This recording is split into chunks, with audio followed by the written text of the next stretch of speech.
Welcome, dear readers, to Cover My Ass, where baffling books are reviewed but not read by yours truly. My name is Khaki. And I'm Kay, and this... Oh, shit, and I fucked it up completely. Not to worry. Come here, I'm just so excited to be back with you Khaki, again. Khaki, yes. Yeah. Hello, good that I found you. It's like... Yes, here I'm you so are. glad. What are you doing here? Like, you're completely in the wrong section of the library. I got a little bit lost because I'm no longer able to see in the ultraviolet spectrum. I'm just doing one of my fun callbacks to earlier in the episode that we continue to enjoy, and now we're back together no, again. we're not doing those anymore. We're not? No, we're not. Oh. Like, no, we stopped doing those because it was not a good idea. When did we? I mean, we haven't recorded the podcasts in 2 or 3 weeks. That's right. Yes, no, we need to like start making more very quickly because we're running out of schedule. No, exactly. Because But no callbacks anymore. No callback. Okay, no, fine. that's like we're taking this in the new year. We're taking this in the new direction. So. Oh, see, I like that. Yes. Yeah. No, Very I completely good. support that. Yes. A new year, a new us, and like a bit of a new look for you. Is that a trench coat you're wearing? It is. It's like I thought it would be a good idea to be a little bit more covered up, conceal like pencil thin. Like the waistline is impressive. Oh yes. Oh, thank you. Yeah. We appreciate. Yes, I appreciate that. Good luck. Yes. Oh, okay. So that's a fun thing that you do. Yes, Sort it's of like the it's kind of like the royal. Yeah, absolutely. Yeah. Yeah, we're doing that. It's very good. Thank you. Yeah. You may like look at your diet a little bit. I mean, you are getting a little bit dark around the eyes. Oh yeah, I'm not having enough sleep. It's like I've been looking for you. So I've been looking for you everywhere. It's like completely the library and trying to find where you wandered off to. Why did you suddenly wander off? Look, as far as I know, I mean, I just camped out as I usually do, and then I set the usual signal fire with blank paper that I do to let you know where to find me, so we can do the podcast. And then the equipment just didn't descend from the sky like it usually does. Okay. And you didn't appear, and I was terribly worried. So did you wash your dinner? Did I wash? I mean, I washed bad things happen when you don't wash your dinner. No, your dinner. You have to wash your dinner, otherwise bad things happen. So maybe that's what you did last night, and therefore. Well, I mean, before the cooking, you usually wash the ingredients, but then you serve it. Okay. Yeah. Okay. Okay. Well. Maybe it's just. I mean, it's probably just your lack of sleep because you've been so worried about me, and I've been worried about you. I have been worried sick. Oh, good. Yeah. Oh, that's so very nice of you. Yeah. So I've been I've been out on the. I mean, it's a bit of a callback, but the Threegle 3 is the vehicle that I've been cycling around on. Is that okay if I mention that? Was that what you call that thing? Oh yes, of course. Yes, that's what Yes, you did decide that we were going to call it that. Maybe you should take a little sit down. Maybe okay. Well, we're going to have to record the podcast anyway. Yeah. But exactly. really, how did you end up in the Bangsian literature? It's like. In the what? The Bangsian literature. What Bangsian? Bangsian is it's a particular genre. It deals with historical characters, but not in their own time period, but historical characters in the afterlife.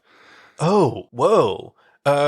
Wait, is it sort of like what's it called? Riverworld. Yes, that's I think that's over there on the shelf there.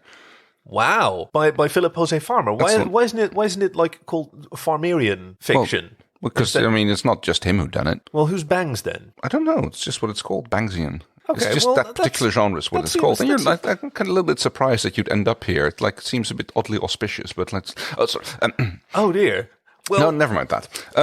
Yeah, I felt like I've just been. I mean, on the one hand, it sort of feels like I've been riding in circles. On the other hand, like I don't recognize any of the places that I've returned to. Oh. So it's kind of a complicated thing to explain. Well, the library is a bit like that. The things do seem to like. Did they move around? Well, you move around. Yes. If you look at your Beagle 3, you see that the wheels on one side are worn much more than on the other side. So I guess you've been going around in circles. So I must have been, and here was me thinking that I was being very clever because I found after I despaired at your absence, I found raccoon droppings. What? Yeah, shocking. Yeah, exactly. And I thought that yes, I would follow this trail. Some of them did turn out to be decoy trails. Someone must have not been cleaning up properly. Yes, definitely. Like you should have a word with your gnomes. Oh, no callbacks. I'm sorry. Oh, gnomes. Yeah, about those tax. No, exactly. Tax and frauds. Okay, so we'll just. I like this idea of just moving forward with. He's calling us gnomes. I'm sorry. Okay, I really like this self plural thing, and I like your sort of mutton chops, like the facial hair is really. I've been preening that. Yeah, yes. Yeah, it looks great when you twirl it with your rather dainty little hands there. Mm. Yeah. Okay, so what do we have in store for our readers this week? Yes, this week's book is A Black Star Chronicles by DJ Arneson, and I think he might have made a bit of a better DJ than a writer.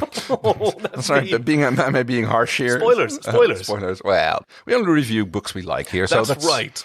So DJ Arneson and Tony Tallarico, it's a 2-for-1. How does that work with the Screenwriter Guild rules? Maybe it's like in Dungeons and Dragons. Maybe it's Killing Blow. That if you both hold the pen while you. But that's the specific rules. If the screenplay is by something and someone else, then they worked on it together. Yes, as a team. If it is worked by this person and then other person, then they worked on it subsequently or something. And sometimes they don't get credited at all, like Carrie Fisher. Yes. She made her career in Hollywood. I mean, after obviously being a fantastic actress who introduced us all to Princess Leia Organa in Star Wars, and the girlfriend/nun, was she, in Blues Brothers? She had the bazooka at one point. Yes, I think so. And those crazy roles. She became rather a prominent script doctor in Hollywood. Just like fixing problematic scripts. Yes.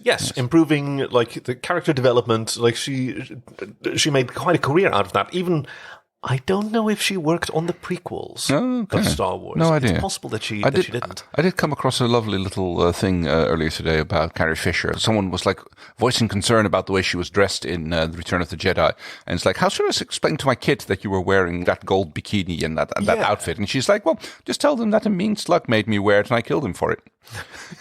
Yes. Yeah. Oh, yes, thank you. She drowned in moonlight, strangled by her own bra. Yes. Oh, bless her. So yes, back to Black Star Chronicles. What we have on the front cover is like very prominently the two protagonist characters, Ming the Motiveless and, of course, Flash Yeet Gordon. Yes, read the back cover. Right. Well, Yes, sorry. Yes. The wise intergalactic mediator Ming the Motiveless struggles to maintain democracy and peace among the stars when the charismatic Yale poloist Flash Yeet Gordon sets out in his rocket ship Manifest Destiny to colonize uncivilized space by spreading the gospel of neo-lib capitalism and training malcontents in guerrilla tactics to install regimes friendly to Flash's imperialist interests. Wow, these back cover synopses are so comprehensive. They're good. Growing increasingly dense, I've noticed. It gives a good idea of what's going on. We have the large head of a straight black-haired, worried-looking man with really kind of, like, how would you describe this facial hair? Science fiction. Yeah, because nobody has hair growing there in their... Right, because it's like it descends from the nostrils and then flows sideways around the lips and then up lung the underside of the lower lip. You have the little goatee, and the little the soul patch. The soul patch, right? That's right. Yeah, goatee is the chin part. I've never actually seen one who has that connected to their full mustache. I mean, I guess there must be someone on the planet who's just like got such a full beard that you could technically shave that out. Oh yeah. Flying in front of him, we see the Manifest Destiny. Yes, the and in ship. the background, Flash. Yeet Gordon making his O face. Like, yes, that he's famous for making when he plays polo at Yale. Oh, yes. It's like when he scores a goal, he's like, oh, I don't like that noise. So our story starts with heavy, how is it? Heavy lies the head on which rests the... What's that expression? How does that go? I'm not sure. Weary lies the head that lies on the devil's idle pillow? Something like that. Yeah, and it's about like the great responsibility of maintaining peace in the galaxy through Ming's, yes. Yes, of course. Who has to constantly like evaluate his own potential ulterior motives so that he can come into any mediation with a clean conscience. Yes, make sure that he is absolutely like the impartial mediator that he has that has made his career to be, and that he is not that his thoughts are not clouded by ulterior motives or desires which are not appropriate for the situation. Unlike the scene where we see Yeet coming in for the first time, when he is like happily strutting about his ship and humming the unofficial motto of his organization. Oh, yes. Like he's kind of like muttering to himself, like, these are the voyages of the starship Manifest Destiny, its continuing mission to expand dominion, oppress native civilizations, to boldly signal virtual that nobody has signaled before. Boldly Signi virtual. That's a new one. No. You read it correctly. I read it in the book as well. So what do you think it means? What do you think Virtualing Cygni? It might be Cygni 4 that they're referring to. That's probably it. Yeah, the imaginary planet. So we have these all scenes. planets are made up, Khaki. Yes, they're made up of metals. Yeah. Ask an astrophysicist. It's correct. Mostly hydrogen. What? Or aluminum, isn't it? What? Aluminum is the most common metal on the planet in the planets, isn't it? So I probably haven't asked this before, but what exactly are metals? Oh, well, depends on whom you ask. I mean, I believe that if we look at Mr. Medvedev's fantastic discovery of the periodic table, it is a pretty huge swath. Oh, yes. I think it's pretty much anything that forms a more or less crystalline structure. Because it used to mean, historically, anything hard that comes out of the ground, those are metals. So the joke that diamond is the hardest metal known to man, well, well, diamond is carbon, yes. Yes, and it forms a crystalline structure, so maybe it does, it is part of the but then you've got the noble. Then you've got the noble gases, and you've got the. I mean, I guess it'll be hard pressed to call those metals.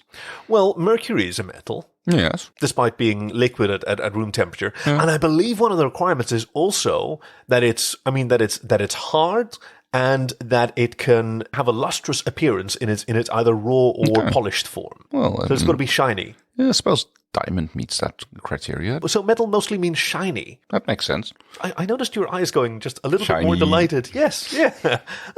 So we'll have to see if we can find you some fun metal thing. But yes, the intercutting between Yeet's voyage on the Manifest Destiny and Ming's fretting. It's very interesting how through these two scenes, we drop in media res, in both of them that happen concurrently, reveal how this situation came to be, because the thing that Ming is fretting about is he recently tried to do something new rather than waiting for conflicts to emerge and then stepping in, quietly getting both sides to talk to each other and understand one another and hopefully find a resolution.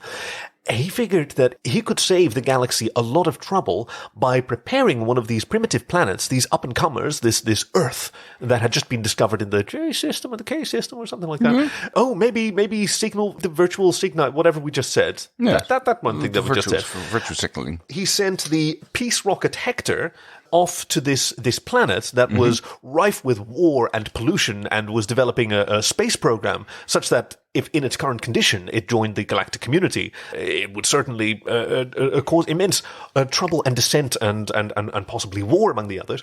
So he decided to try and help this planet along by reversing its pollution. So the peace rocket Hector arrives in orbit of Earth and sends down peace rays, which cause a series of depolluting. I mean, they are considered disasters. Like there is some flooding, there are some earthquakes. Never mind this volcanic eruption results in the formation of a brand new oxygen-producing jungle, and that the changing of the temperatures results in the flourishing of nitrogen-sequestering algae. Well, it's the output from the volcano actually puts a bit of a halt to the global warming effect. Yeah, by putting out like the nitrogen dioxides or whatever it is that they put up in high in the atmosphere. One of those cool things. Like it seems a very cool plan that Ming's figured out. Like you said, it's a little bit more above his usual bring together and mediate. It's taking a much more active role. And unfortunately, by the warlike humans, all of this is interpreted as, we must be under attack.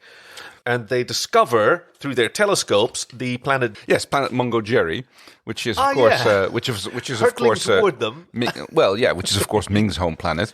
Yeah, where he is the wise and benevolent ruler. Through the telescopes, they see the rays being fired off. I guess they're weird hyperspace travel rays, which you can see even though you're from a planet. Which you're like gravitational lensing effect, something like that. Yes. Yeah, I think that's. It's interesting how well that's developed in the in the canon. Yes, how sort of naturally this really complicated stuff is just mentioned. Like, yes, of course you can see these hyper light weapons. Entirely casual. No, it's not like it's not a weapon. It's not a weapon. It's a hyper light blessing, I suppose, more than a. There's the episode title. Thank you very much. The peace rocket Hector is sent by Ming to intercept Yeet and the Manifest Destiny under the command of Admiral Cletus. Yes. Who wears the sort of shiny face mask. Yeah. Ooh, shiny. It's very cool, isn't it? And he's the first to make contact with the Manifest Destiny, crewed by Flash Yeet Gordon, the Yale poloist, and his girlfriend, Melania Dale Arden. That's an interesting name for a Melania. Yeah, isn't Dale. it? I don't know where that's... You have to wonder why she's even there. generally. She just sort of stands around with her lips slightly parted and her she was in the comic. Eyes squinting. Yes. And she, even in the comics of the Black Star Chronicles, she did sort of look bewildered most of the time while various war crimes were happening around. Well, there's a lot of war crimes going on here. So the initial confrontation between the rocket ship Manifest Destiny and the peace rocket Hector does not go very well, does it? No, it's a bit of a confrontation. Yeah. There's like a bit of posturing, gun ports are opened, warning shots are fired, and eventually it's the direct in-person meeting of Prince Boring with Melania, Yes. who are have a little face-to-face, and a little bit more than face-to-face later on, but that's, Yes. as there's like Riker-esque levels of bedroom eyes being made back and forth between the two. Oh, yes. Oh, the brilliant Commander Will Riker from Star Trek The Next Generation, who... Yes. Oh, I saw a lot of Riker in Prince Boring, like the extreme interest in adapting to other people's culture and the delight that he takes in it. Based on the situation on the planet, Yeet moves on in and starts like making grand political statements, working behind the scenes with the local politicians, especially General Kale being one of the major generals on Earth who is working with him. She's the real counterpart to Ming the Motiveless, isn't she? Because she's very profoundly motivated by... You know, there's an interesting fact about kale, by the way. When you're cooking it, if you add coconut oil, it makes it much easier to scrape into the trash can afterwards. Now. I'm sure there's people who have managed to make kale into something edible. Actually, I love kale. It's very good if you like make it with boiled potatoes and then give it a good wash and then like... Okay. Yeah. And just wash off the kale. You know, and like left with the sausage, because like sausage... No, okay, wait, where did the sausage come from? That's what you traditionally serve with mashed potatoes and kale. Oh, okay, and then you just get rid of the mashed potatoes and the you kale. You wash that off and then you've got the sausage left. Oh, nice. You wash that off. That's such a curious... I mean, maybe that's just one of those culinary descriptors, like disappointing the vegetables. Yeah, that's how it goes. That's how we do that. Yeah. Oh, I always learn so much from the... I've missed this so much. It's much better to disappoint the vegetables than to be disappointed by the vegetables. Certainly in the case of kale, wow. We're much more judgmental of vegetables than we usually are, aren't we? It's like vegetables are like, they're there if you absolutely need them. But there's so much better things to be found. Yeah. Like when you find a good loot box by the side of the road, and it's like you just dive right in. Yeah. Those things that they have on the side by streets. Describe them roughly. It's usually cylindrical, sometimes with a mesh outside, and then there's a plastic bag in them. And there's all sorts of like really great things. A bin. A loot box. A trash bin. Okay, no. Okay, well, I must be thinking of something else. I just think about like some place where you throw garbage, and then it has all these meshes on it to keep like animals and vermin out. Loot boxes. Yeah. Okay. Well, clearly, maybe we just grew up in different parts of the country. I guess so. It's like that's probably it. Yeah.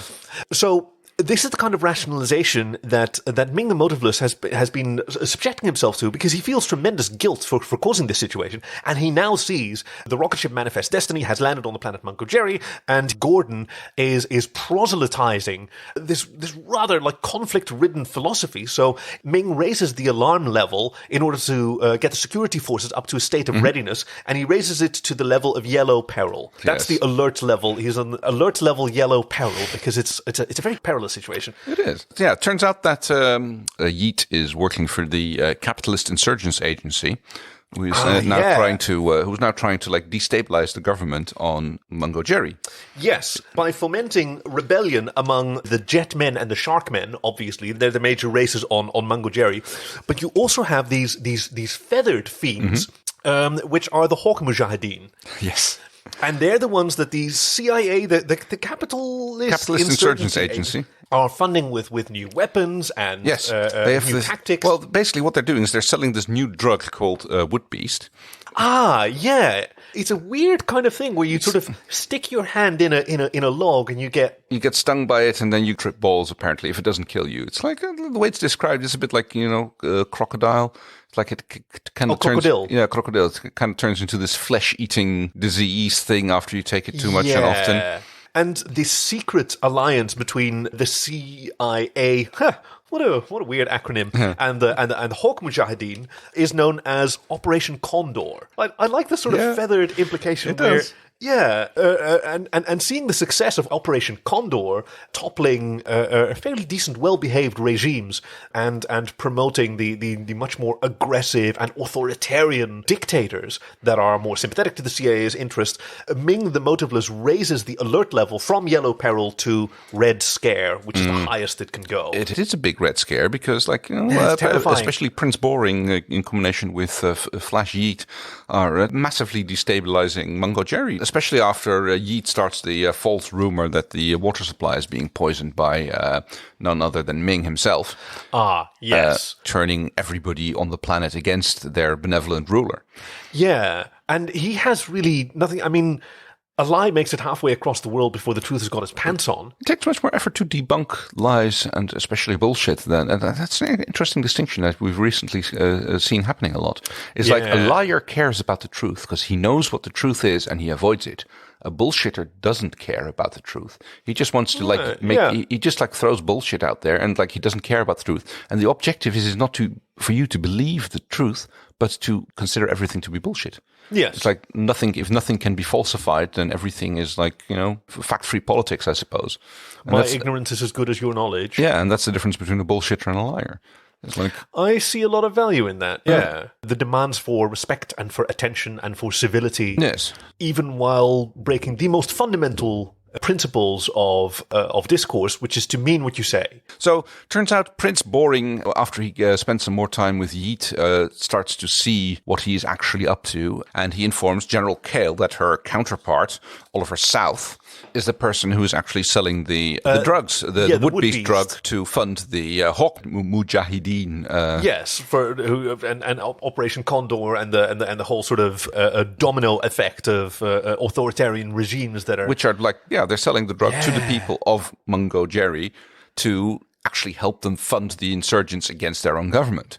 Yeah, taking a lesson from, I think, wasn't it the British Empire at some point? Like it had this beautiful sort of two-pronged the opium trade, opium versus tea. Yes, like selling. So basically, they bought the opium for next to nothing, then used that to destabilize China and get in tea, which they could then sell back home for shit tons of money. Yeah. And then they discovered that they could grow the tea pretty well in India as well. And so they just decided to go for slave labor there instead. The whole principle of an extremely expensive product being a major import good, and then later on being found out to actually go, it reminds me of the Persian and Arabic spice trade to Europe, and how spice traders would invent the most absurd stories about, yes, there's this cinnamon is extremely precious. I had to cross the desert of knives for 1,000 nights, and I had to fight the giant bird rock and scrape this off of its eggs, and I brought it to you. And never mind that the actual plant that it's derived from is growing in his garden right behind him, right there. Shit just fucking grows everywhere. You just have to peel the bark off, and there you go. Try it and sell it. Here you go. But the wisdom in preserving that secret and that mystique, which I guess is a lesson that the capitalist insurgency agency has learned, because the wood beast, I mean, there's nothing in the stump that you put your hand into. It's just because you're stuffing your hand into there, and you're producing more adrenaline because you're kind of scared of what might sting you. And meanwhile, you're inhaling the bark and specifically the fungi growing on the spores that are sending it out, and the ergot, and which could be produced later, and turns into little sniffing capsules, and that turns into a thing. Yeah. But, and they need little razors to partition it out into lines. Yes. The eye also wants something, as they say over here. Yeah. It sounds gross when you say it in English. Well, I guess so. Het oog wil ook wat. Yeah, that's it. Presentation is 3/5 of the law. Okay. Something like that. This is a very confusing book, isn't it? I thought it was quite a struggle to get through. How about you? I rather enjoyed it. It was fast-paced. It was a good laugh here and there. Especially, I thought the ending, because throughout all of this, I've been really worried about Ming. I mean, Ming is mostly reacting. He doesn't have much in the way of a response or initiative. That's the thing. It's he's more used to arriving at a situation and seeing how it's occurred and seeing what the beliefs and desires of both parties are, and then mediating in that. But actually having his own people be one of the parties is a little bit out of his comfort zone, and he doesn't quite realize. And it takes him way too long to catch on to that, I suppose. But eventually he does, and he realizes a rather novel solution, because he realizes that Oliver South. There's probably a reference there that I'm not getting, by the way.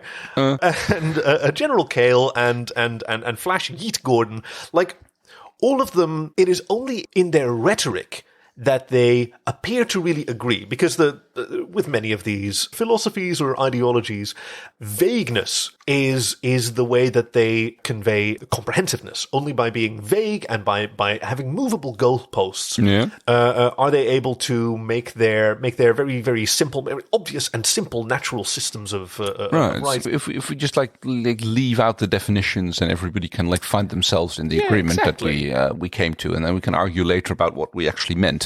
Yes. And he realized that in order to fight the rising tide of Operation Condor, it is not necessary for him to strengthen the truth or to even counter the bullshit of these bullshitters. It is much more effective to let them fucking self-destruct. And so he brilliantly publishes pamphlets of the ideology being spread, particularly literal descriptions of what has been said, which has not been super consistent between General Kale and Gordon has been spreading on the planet Mungo Jerry, resulting in rather a fierce schism within Operation Condor. The conflict between the neoliberalism versus libertarianism, which is not the same thing, and those adherents are now starting to realize that. They start fighting each other, which is still not ideal, but it's much better than the entire planet fighting itself. Yes, and Ming can use that to maintain control of his own power structure and convince the government that he's still doing a good job. With Oliver South's confession about the poisoning being just a scam, and that the wood-beast drug is the real problem on the planet. And he manages to retain control and cement his position as a benevolent leader. From the war rocket Ajax, now renamed, because if you can't beat him, join him. We like that philosophy. From which he fires his calm ray to no avail. But it's only with that last introduction, the war rocket Ajax, that I'm really reminded of the Flash Gordon serial and movies of yore. That seems like is that some weird cult thing that I've never I've never heard about. Might say that. It's a curious absence in your.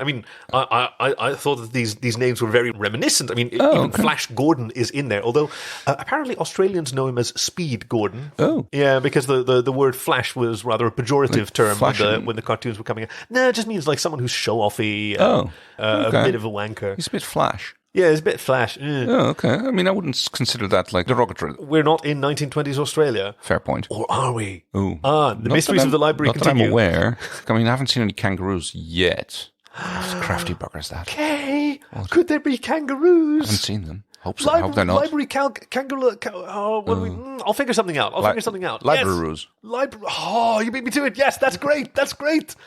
Oh. So this was rather a confusing book. It did go in a bunch of places. Didn't really seem lots of weird politics. Dedicated to the brave fighters of the Mujahideen. Yeah. Oh well, you can't win them all. No, I enjoyed it. No, you're right, and I think Ming proved you can indeed win them all. As long as you don't fight necessarily on the terms that your adversary. You just have to fight the right battles. Yes. Don't let your opponent pick the battles. Yes.